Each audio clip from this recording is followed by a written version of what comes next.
Should turn my microphone on first, right? Microphone on. Welcome to the Chapter 49 podcast. Today is May the 6th of 2022. We want to welcome you to our Chapter 49 podcast as we enter the month of May. Month of May is always a very important day. It's when spring really begins to set in. And it's also, by the way, it is the first weekend of May is the Kentucky Derby. So for our friends in Kentucky and southern Indiana, this is a very big weekend for them. It's always a big deal to bring in Duncan Giles, our chapter president. Welcome, Duncan. Thanks, Larry. Good to be here. And if I'm a big deal, we're scraping the bottom of the barrel. Well, you are, of course. What would it be? Just imagine a podcast where you just have to sit there and listen and look at me. I mean, I'm not even sure I would try that. I was talking to somebody today who was trying to do a podcast. And I thought, well, it's great. But, here's the problem. We want to do this podcast. I want to do this. They want to do that. Nobody wants to actually do the podcast on the microphone. I said, this is a problem. Nobody wants to actually be on the microphone and talk. So I think you're kind of getting the cart before the horse here. If you want to do a podcast, somebody needs to actually be in front of the mic. Unfortunately for us, Duncan, you and I have never had that problem. That is true. Yeah, we're neither one of us is shy. Let's put it that way. So just to remind people, I'm Larry Lannan. I am a retiree and I'm a communications volunteer for Chapter 49. And this podcast is my main endeavor in that area to communicate with people in Indiana and elsewhere who choose to watch and listen to our podcast. So with that in mind, let's start with something we talked about last time. The last time you and I got together about a week ago, we were talking about the Caregiver's Leave and the fact that the Caregiver's Leave actually gave you a chance to do some planning. It was going to end at the end of June or roughly that period of time. And since you and I have talked, the guidance has changed on that. So please update us. What's going on with caregiver leave? Yeah, it's one of those things where, like they say, read the terms and conditions and read them very closely because the fine print will kill you. This is one of those situations. Basically, the caregiver's leave ends when the evacuation order ends. And even though some folks may not be coming back until June 26th, the evacuation order for the IRS effectively ends May the 8th. So the IRS has said, and legally they can do this, that the caregiver's leave will end on May the 8th. So if you've used that in the past, you're going to need to make some plans. I sent out something to Chapter 49 members earlier this week to alert them, to give them a heads up. But you really need to plan for this now, because as of Monday, when you're working, you won't be able to avail yourself of this anymore. Has the service ever shared with NTEU nationally or locally or at any level just how many people have been taking advantage of this caregiver leave? We've gotten some preliminary figures, but we haven't gotten the hard statistics.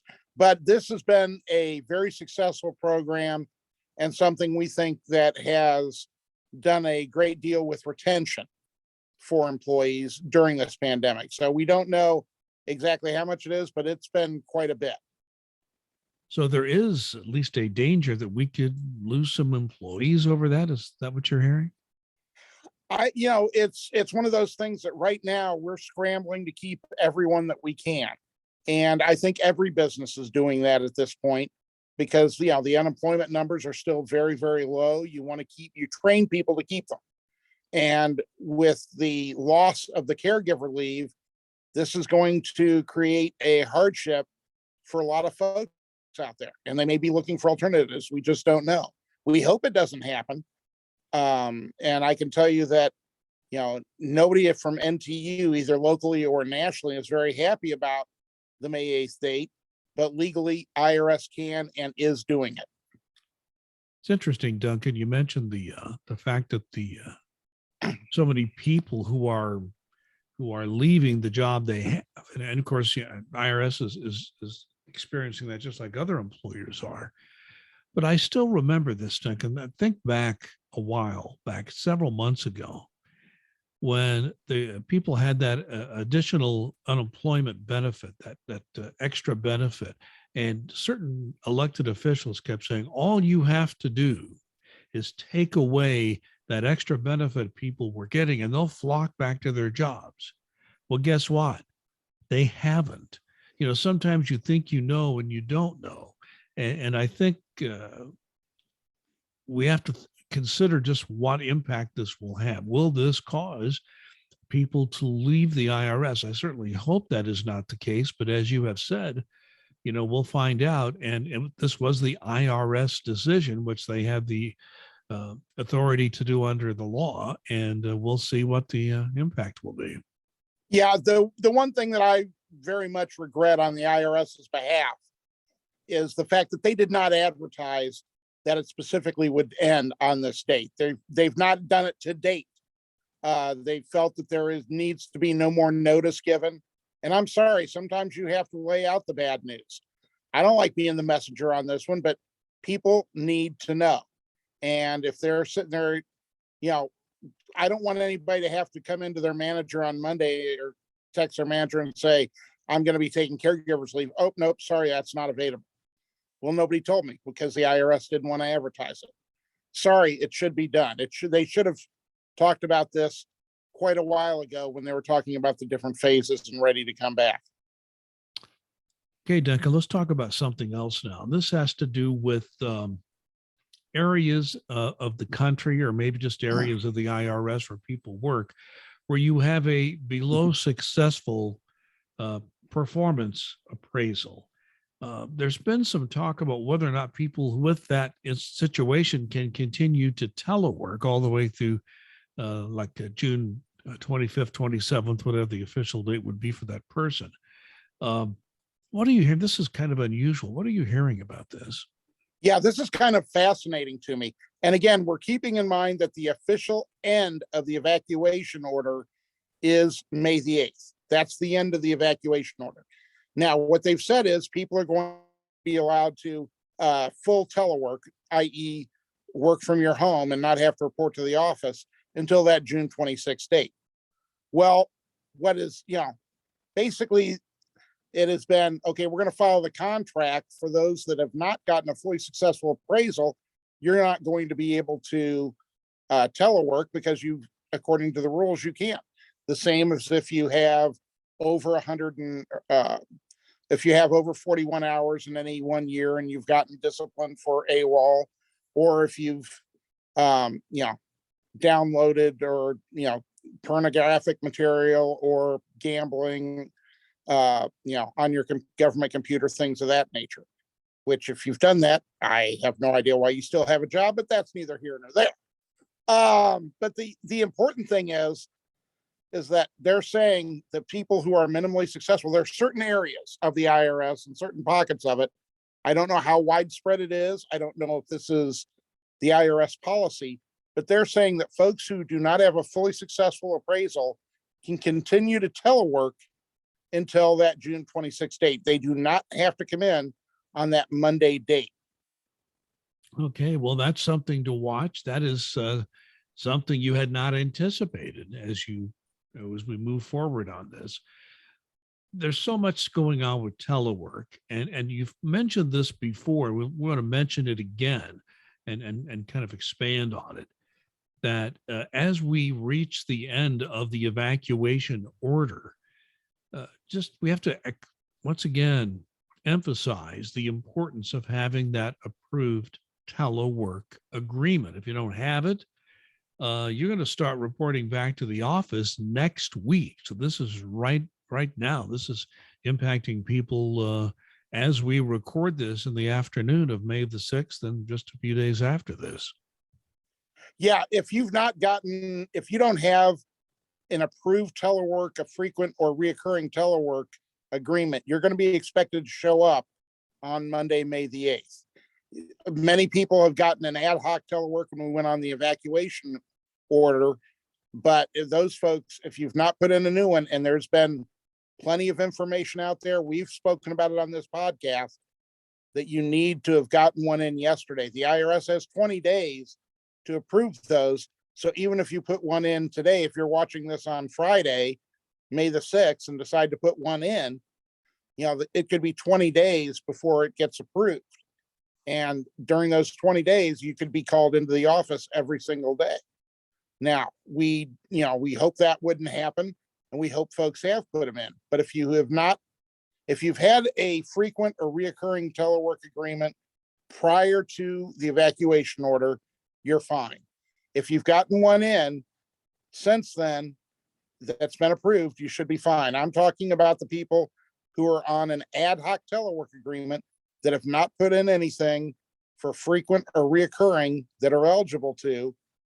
Either their position classification meets it according to the contract, or their work is entirely portable.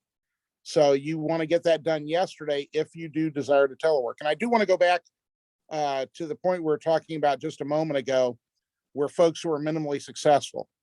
I find it very interesting that I'm all about expanding rights beyond the agreement. If management wants to give employees rights beyond what's written in the agreement, I think that's wonderful. So if they want to give folks who are minimally successful, to continue to telework, I think that's great. I really do. The problem's going to be now, management has set a precedent and a practice, because the evacuation order ends May 8th. So once that May 8th date has come and gone, and folks are allowed to telework, that's a past practice, even if you're minimally successful. So that's something that I hope they're considering and realizing what they're going to have to deal with down the road. Well, I'll leave it up to you to take care of those labor relations fine points, Duncan. You obviously are better at that than I am. I might have been at one time. I've been out of the game for a while, as you well Just know. a little bit.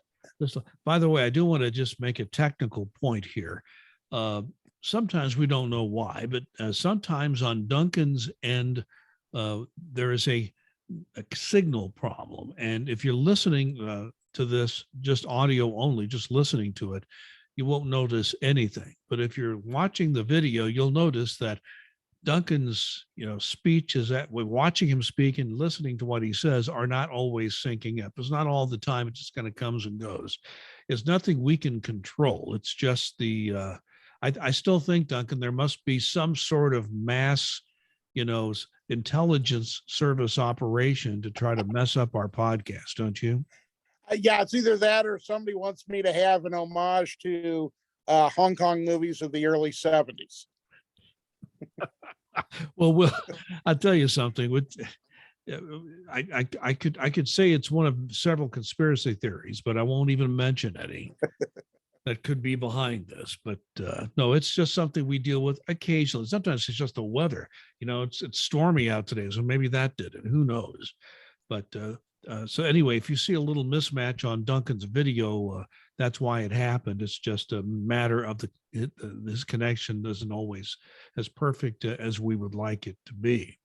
Let's talk about money. It's always an issue people like to talk about.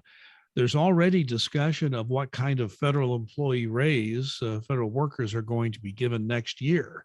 You've been seeing, if you've been reading about this in the press, there's been some reporting on this. So you've seen two different possible raise amounts. One is 4.6%.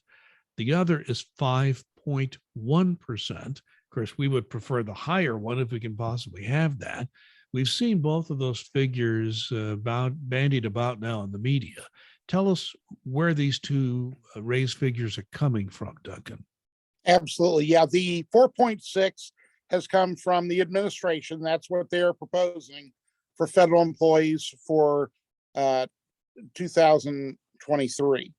Now, the 5.1% comes in from a group of lawmakers in the House and Senate who have said, we don't think 4.6 is enough. We think 5.1 would be a better figure for our federal employees.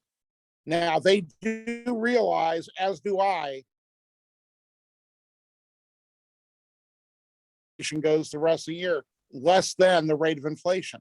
But this is a political animal. Federal raises are a political animal, and they felt that 5.1 is the absolute highest that they could probably get. So that's why people are going, Well, why isn't it 6.5%? Why isn't it 7% to match the inflation rate? I hear you. I totally get it. I would urge you to contact your congressperson or your senators about this and let them know that as well. But they feel right now that that's the highest that they're going to be able to possibly get is the 5.1. And just so you know, Duncan, you cut out just for a short period of time, but I think we got the message very clearly as to what you were saying. The 4.6% is in the president's proposed budget, and the 5.1% comes from a group of people in Congress. I think about 60 members of the House have signed on to the higher raise. And sadly, you go back in history, I started working for the government and federal government in 1983, and my father was a federal civil servant for almost his entire working life. And I cannot remember a single year where federal employees even got the full amount of the rate of inflation. We're lucky just to get a part of it. And sadly, that's where we're at today. And it's not because we think that's fair. It's just what we can get based on the, as you said, the political environment around us. Exactly so. So again, contact your congressperson and your senators to let them know how you feel, because they listen to that, and that helps. And our lobbyists, I've talked to our lobbyists. I've been to our legislative conferences, and I'll tell you, our lobbyists who go out there and they make the case for your raises and your benefits, and just makes the case for you in general as a federal employee. They will say they need the backup of the membership. If we say, 5.1%, you've got to push for that. You've got to get your local member of Congress on board with that. That's what allows our lobbyists on the Hill to actually get something done. And I've talked to all of them at some occasion. At least I don't know if I've talked to all of them that are there now, but it's one point or another in the past. And they will say to a person, we need that help from the membership out in the field. So yeah, and it's very easy to do. Go to www.ntu.org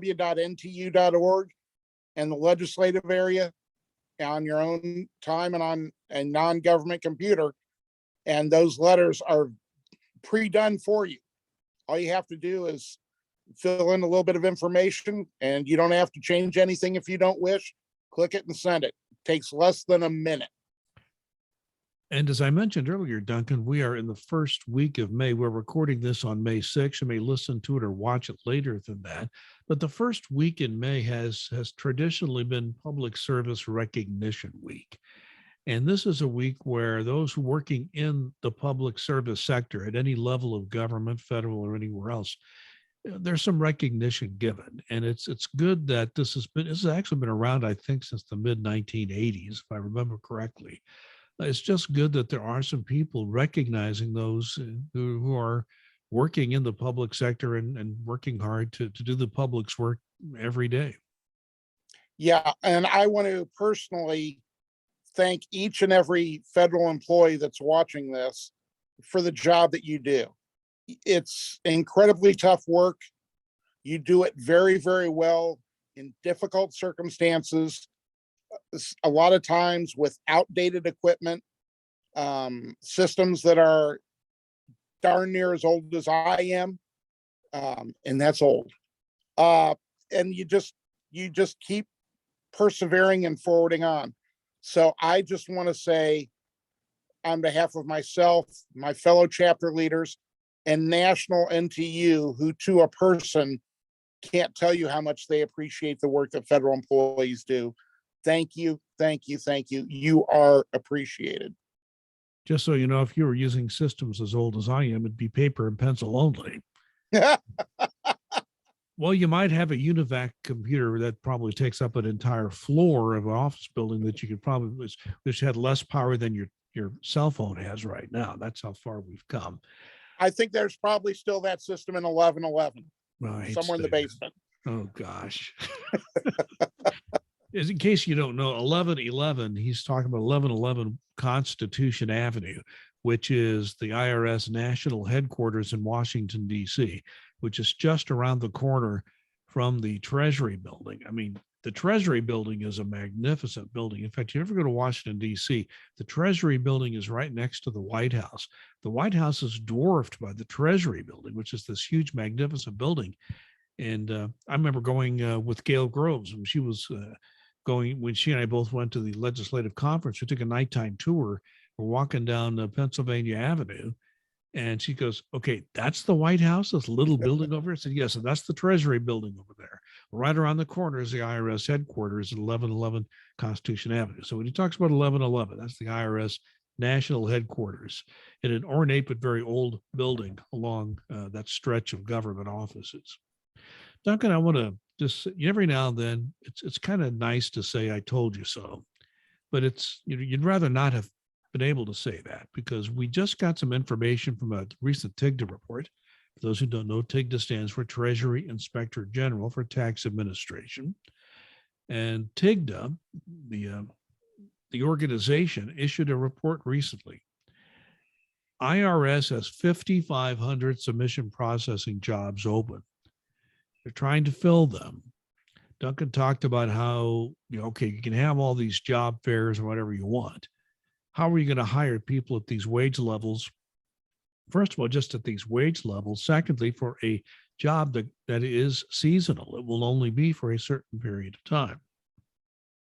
Well, as of mid-March, of those 5,500 openings, IRS has onboarded less than 10%. And you did warn us this would happen. Yeah, and the IRS is continuing to try and make strides, and God bless them, they're trying.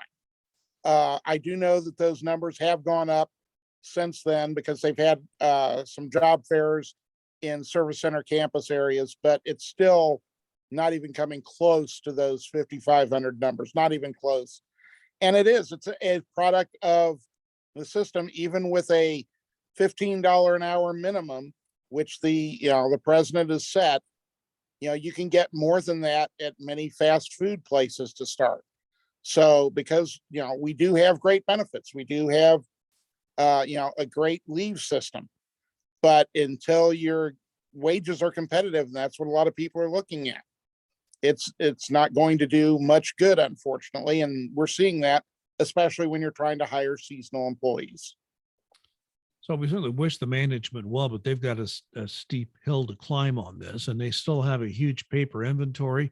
And as I understand it, there are still people who file paper-wise who are waiting on their refunds simply because we don't, as an agency, have the staff to actually get that done. Yeah, I mean, literally, we, our steward up in Maryville, Zoology, our treasurer, had gotten a call, as I had gotten a call from a former employee who filed a paper return, because they always file a paper return, and they sent it in by the due date. They're very concerned because they haven't heard anything. They sent it, registered and return receipt, and they haven't gotten a signature. And it's like, there's no surprise there. The service centers are still overwhelmed. Yeah, and they may not get even that return receipt for a while. That's sad, but that's just the way things go. I want to talk about something else here, because I went through this, 10, 11 years ago. The Office of Personnel Management, OPM, manages the retirement system for federal employees. And the system they use, we've talked about this before, it's very archaic and it's paper driven. There's some technology, but not nearly enough. And when you retire, you're on a lower annuity for many months, and then you get paid retroactively. But you really have to some people actually make their decision about whether or not to retire at all or at a certain time based on the fact that they know they're not going to get their full annuity for several months. The Office of Personnel Management has now, how should I say, submitted a document, a budget document, and they're proposing to the Congress to modernize this system dramatically. Of course, it'll be up to the Congress as to whether this money will be given and, over how many years or whatever. But they're at least now, and we haven't seen this before, at least as far as my memory goes, where OPM has at least submitted a plan to the Congress saying, we want to modernize the retirement system. Here's how we would propose to do it. That at least is one step forward. Yeah, and as you mentioned, it is sorely, sorely needed. It just takes a very long time because we are still very paper intensive. They don't have the systems in place to do this quickly. And as somebody who has joined the KMA club this year, I don't have any plans to go anywhere right now, but it would be nice to know when I do decide to retire that there's going to be, a fairly simple and quick system to do it. Right now, that's not the case. And they do need to get those systems up and running. And I hope they can work with Congress and get that taken care of. Do you have any estimate or any idea just how many retirement eligible workers we have, let's say in Indiana? We do not have any idea. We do know that it is quite a few because we have a highly seasoned workforce. So we do have, it is a significant percentage, both in Indiana and nationwide, where folks are eligible to retire. So we need to hopefully get this situation at OPM modernized so that it can be much smoother when folks who are ready to go can have a easier way to go. Highly seasoned. I really kind of like that. I try and be as nice as I can. I do remember that when I was doing some teaching for Indiana University, the three of us had traveled the state. We were all in the upper years, and I won't even tell you what they called us back in the IU Bloomington office, but it was not highly seasoned. Let's put it that way. Final comment, Duncan. Yeah, I just want to say, I know there's a lot of anxiety out there about folks who are nervous about coming to the office, folks who are potentially looking at hoteling / desk sharing. The fear of the unknown is always the worst. It's going to be okay. The service is going to do what they can to make sure that the environment that you come back into is going to be as healthy air and as clean as possible. Is it going to be as clean and as healthy as we'd like? I don't think anybody would have that. And it's a difficult thing to overcome, after all this time spent at home. But, we can work through it. And if you do have issues or are, that concerned, please, please, please do not hesitate to reach out to the EAP folks. Those people, we've got they can refer you to some very good mental health professionals that can help you out with this, because that's something that everybody needs to have if they're at that time in their life. Duncan, I'm going to say something real quick here. We've talked about this before.